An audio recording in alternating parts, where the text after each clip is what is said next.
Howdy folks, Sapper here, aka Sean, and we're bringing you turn 7 of Main Battle Tank, 3rd Armor versus 28th Tank Regiment. And I've gone ahead and the Soviets, believe it or not, have actually won the initiative, which it's pretty hard for them to win initiative the way the scenario plays out, or the way the scenario rules go. So they actually won, and I think that was, so I think the NATO forces, I want to say they get plus 40, and then the Soviets rolled 100, and so they actually won. And so they're going to fire first, which means they fire first, NATO fires second, NATO moves first, and then the Soviets move second. So I've got some fires here plotted. So we've got this immobilized tanks firing at that immobilized Bradley. That's really about all that he can do. And then we've got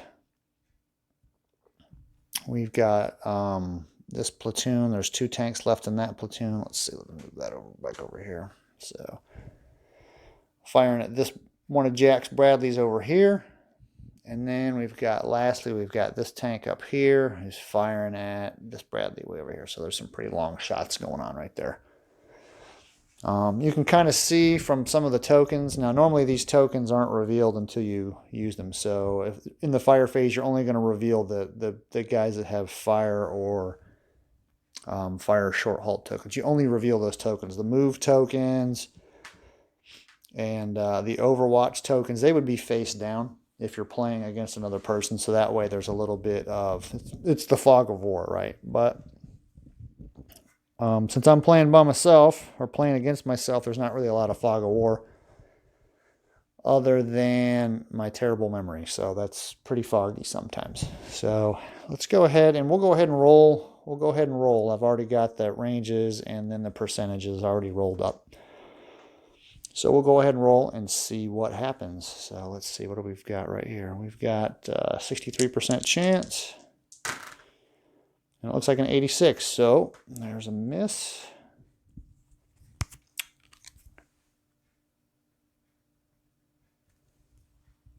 Terrible. Like you have better than 50-50 odds and you can't hit.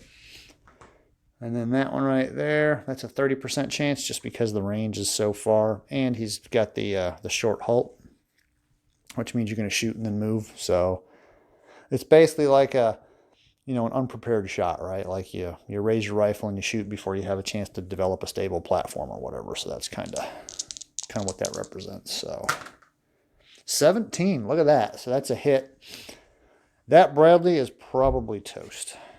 So let's see here. So what do we have? We've got, and that is medium range. So we have a penetration value with that main gun of 86 for the armor. And then it looks like there is no spot on that Bradley that has 86 worth of armor. So the only thing that they can hope for is if they get a really crappy roll. So this is kind of how this works. So we go on that table. So you roll both dice. All right, we got 0, 0. So only the first one you look at on this table. So that was a front. The angle was probably front to the side. So a 10 is a track hit. So that Bradley actually got super lucky. If you get a track hit, you don't have to roll anything else. Now, had that not been a track hit, had that been hull side, hull front, turret side, whatever, had it been whatever, then you use the other 0 and you look at over here. This is where that 0 comes into play. So a 0 is here, would be the brew up result. So that was a kill until it was a track hit. All right, so hold on a second. All right, so the appropriate token has been placed. Now we'll go ahead and roll to see if they bail out. So then we look on this table, damaged or track. So there's a 30% chance that the crew bails out, and then a 50% chance that the passengers bail out. Now, if the crew bails out, the passengers automatically bail. So we'll do the crew. a 56. So the crew did not bail. And now we'll see if the passengers bailed. So that was 50. So 0-1. So the passengers do bail out. That is 199. Well, that's white. So 199, that had, it looks like 13. So here's 13. So 13 said, nope, I had enough. I am getting out. So they jumped out of the track. Which might be good because now, let's see here. We've got the second tank. The second tank is also going to fire. So if the second tank hits and kills it, then that was a smart on the passenger. So we'll go ahead and roll. And that is a 94, so that's a miss. So we had...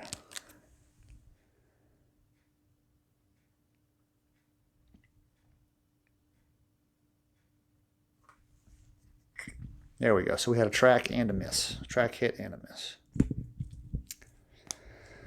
And then lastly, we've got this tank up there, and they are firing at that Bradley that decided he wanted to pop his head out, poke his head out. Let's see what happens. When you poke your head out, bad stuff happens. And that is a 94. That's a miss.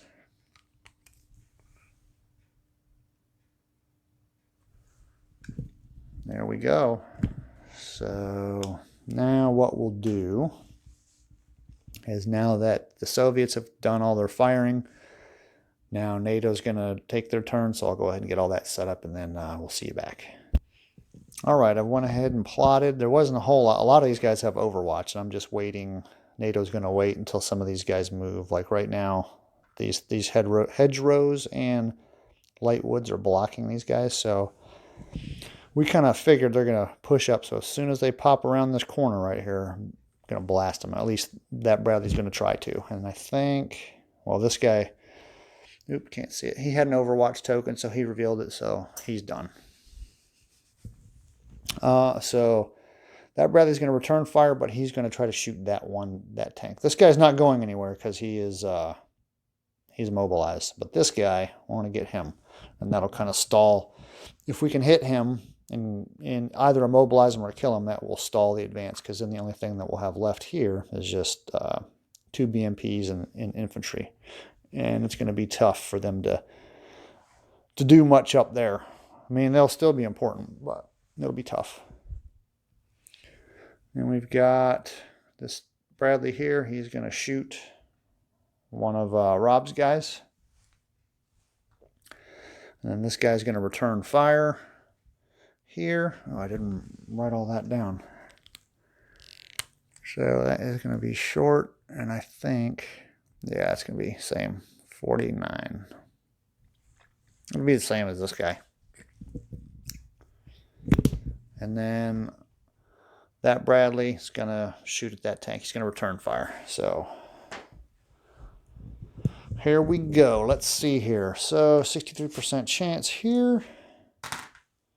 19. That's a hit with the tow missile, and that is a front and side. So we will go on that line right there.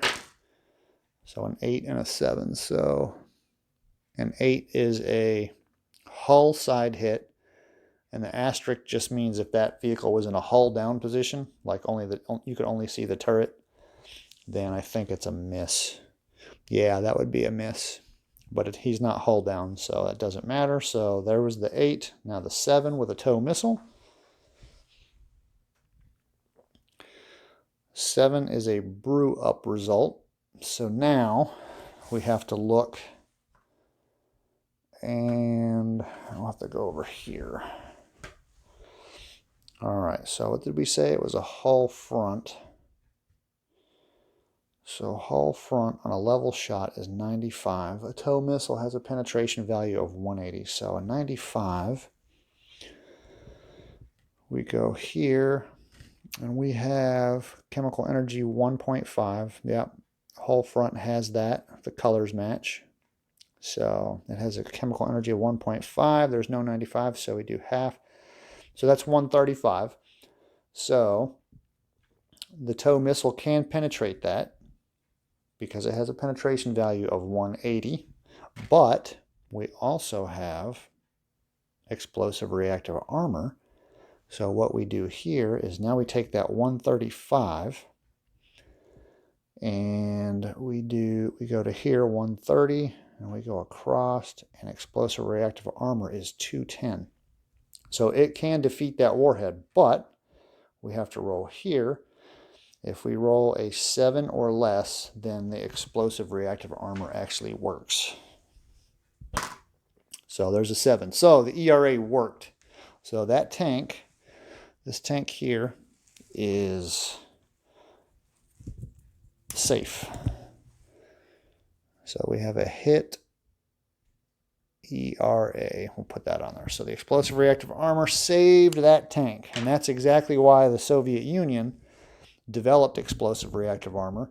It was to counter anti-tank guided missiles, and specifically the TOW missile. So that's what we have. U.S. tanks don't employ ERA.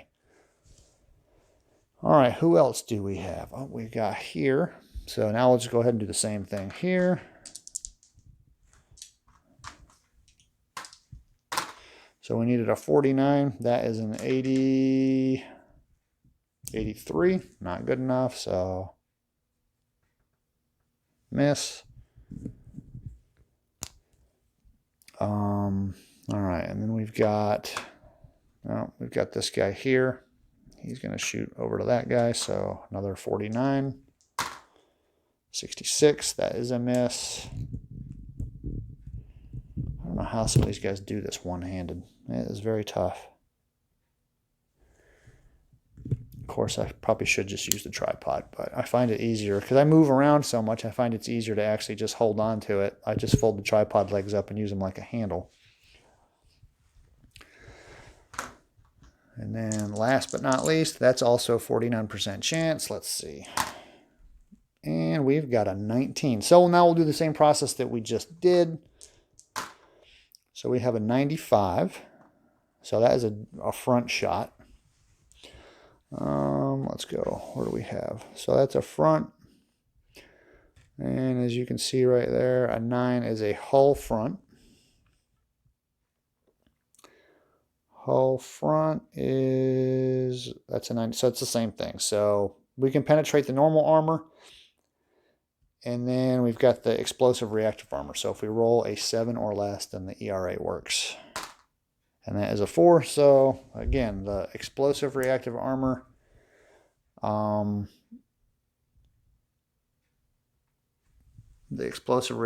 saved that tank. Now if you look, so you got your little color codes. So you got the chemical, so anything that's got that light brown, and then the dark brown. So the turret front has both armor types. The rear of the turret has nothing. So if I was to hit the rear of that turret, that thing would have been toast. Hull front. So if you can see that the chemical energy resistant armor and the ERA is on the turret front, hull front, and then that looks like it's it. So yeah, basically the front of the tank, which is what you're supposed to do, right? Front towards the enemy. So that's that. It looks like the Soviets were the only ones that got lucky, and they just managed to cripple that vehicle, and that was about it. So I think that's it for the fire phase. Now we've got some movement, so I'll go ahead and take care of that. All right, folks, we have just conducted some movement, and there's going to be some Overwatch fire, so I'll go ahead and just kind of cover that. So we had these guys, they moved down off the hill to there. Let's see if we can get this tripod to stand up. All right, so you can see here, this tank, he originated over here, took the road, stopped right there. He's on Overwatch, so he's going to engage him at this point right here, where the blue arrow is. So if he hits him and kills him, then I'll remove all that. But if not, that's where he's going to end up. So 63% chance. Let's see what happens. 90. So that is a miss. So looks like he lives to fight another day, and he's just trying to basically get into that Bradley's face, because tote missiles don't work really good at close range. So that was part of the thought process. Is like, man, if I get in their face, then they can't kill me. Maybe. So let me see, that was 211. And some of these Bradleys, these guys up here, some of these Bradleys up there, they're almost out of tow missiles. They only hold 7. So they're running low. All right, we can put a miss. All right, what else did we have?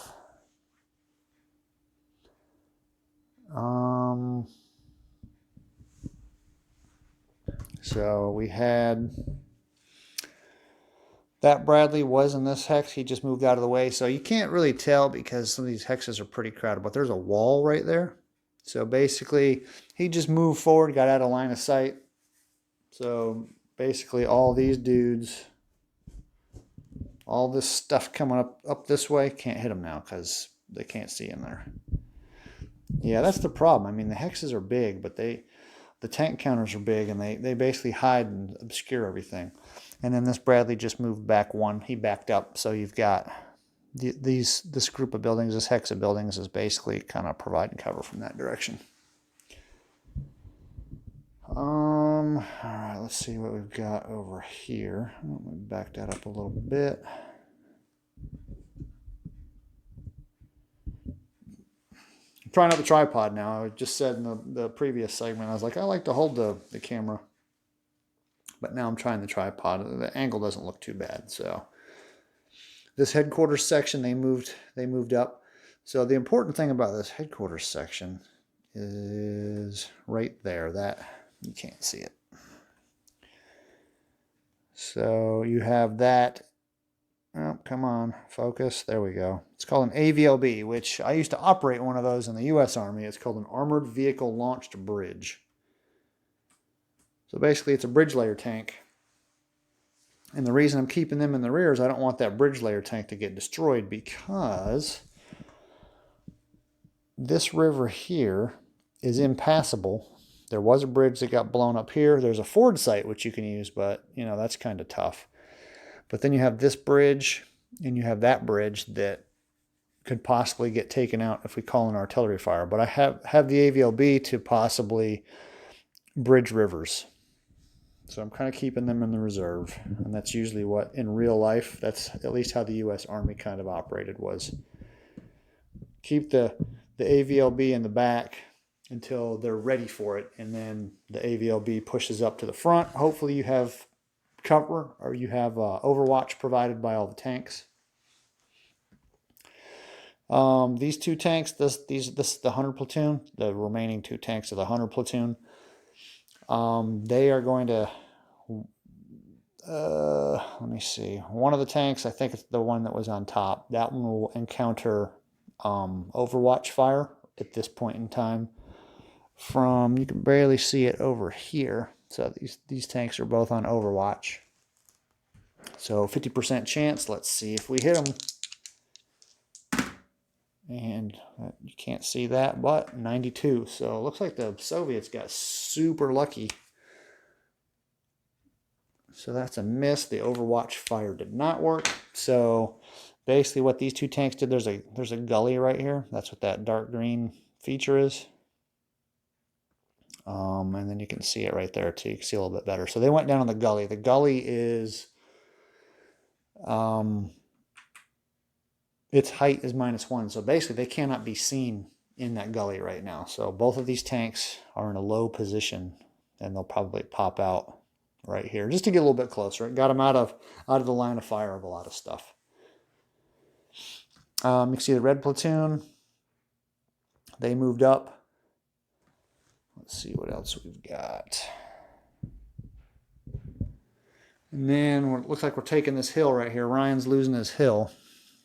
We had a little bit of movement forward here. This, I think it's, man, I got so much stuff in here now. So that goes there. That's the black platoon. They've moved forward. Got those 2 BMPs. They move forward. That's their infantry right there that is attached to them. So they pushed up the hill Ryan moved back, so that spot right there, you can see the color is a little bit different. So that's actually lower than here, than this spot right here. So he's actually downslope. And then I think the only thing that I have left is these guys here. So that's the headquarters section for the motor rifle company. So they moved up. So basically the hill belongs the hill belongs to the Soviets almost. I mean, they haven't taken the center of the hill, but the Americans and NATO forces have pretty much abandoned the hill. But I mean, it's not like totally abandoned, because you've got 1, 2, 3 tanks that will be able to shoot anything that pops up on that side. So that's it. Looks like the Soviets got really lucky with that, avoiding that Overwatch fire. And I mean, both chances were pretty good, a 50% chance and a 63% chance. So they literally dodged some big bullets. So there you have it. That is turn 7. Thanks for watching.